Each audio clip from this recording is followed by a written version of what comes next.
"I suppose I did," replied Vallancourt. They started down the rubber-tiled corridor in the direction of the dining room and cocktail lounge. "At least," Keith laughed, "I'm glad you didn't suggest a weekend hunting trip in the mountains. I show up better with golf clubs than a rifle." They walked on a few steps, and he went on without a pause. "From what I hear, you're pretty good at assessing people. I'd value your opinion of me, Mr. Vallancourt."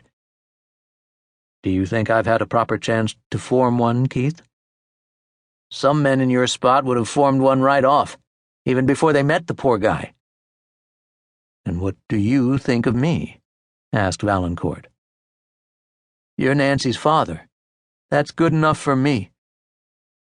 Clever, Vallancourt thought. Designed to put the opponent on the defensive. Does he see opposition in all people? They reached the end of the vaulted corridor.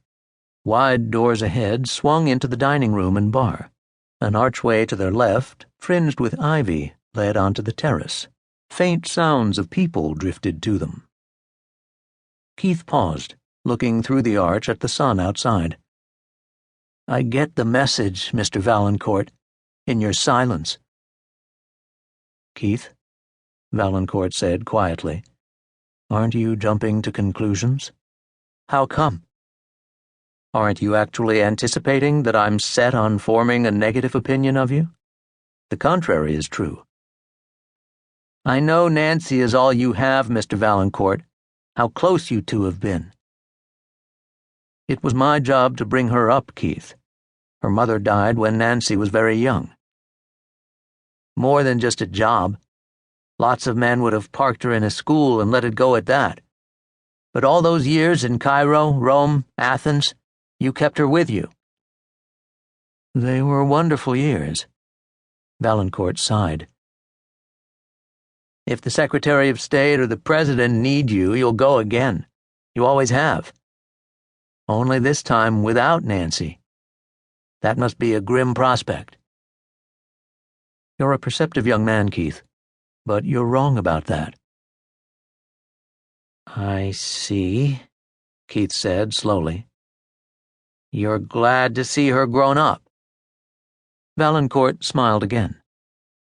"I've known it was coming, of course." "You just want to make sure she doesn't fly out of the nest with the wrong pigeon." Vallancourt felt a prickle of the nape of his neck. This boy, he told himself, carried himself in an eggshell. "Keith, why don't we give each other a little time?" Keith's glance slid away. "Maybe you're right, Mr. Vallancourt. I get the feeling we've started off like two tomcats rounding a dark corner from opposite directions." He hesitated. "I don't want it that way, Mr. Vallancourt." The quick shift in the boy's mood was ingratiating. Vallancourt said warmly, "Neither do I." "Nancy and I wish it could be perfect for us," Keith said. "But perfect or not, I know how we feel about each other. Nothing can change that. Nothing." "Then we'll have to try to put a light on that corner, won't we, Keith?" "Yes, sir. Well, I'll cut out now. I know you want to have a drink with Mr. Conway and Mr. Hibbs." "You're more than welcome to join us, Keith." "Thanks. I'll take a rain check." "Are you seeing Nancy this evening?" "Yes, Mr. Vallancourt." John Vallancourt watched the boy move through the archway to the terrace. Then he slowly turned toward the cocktail lounge.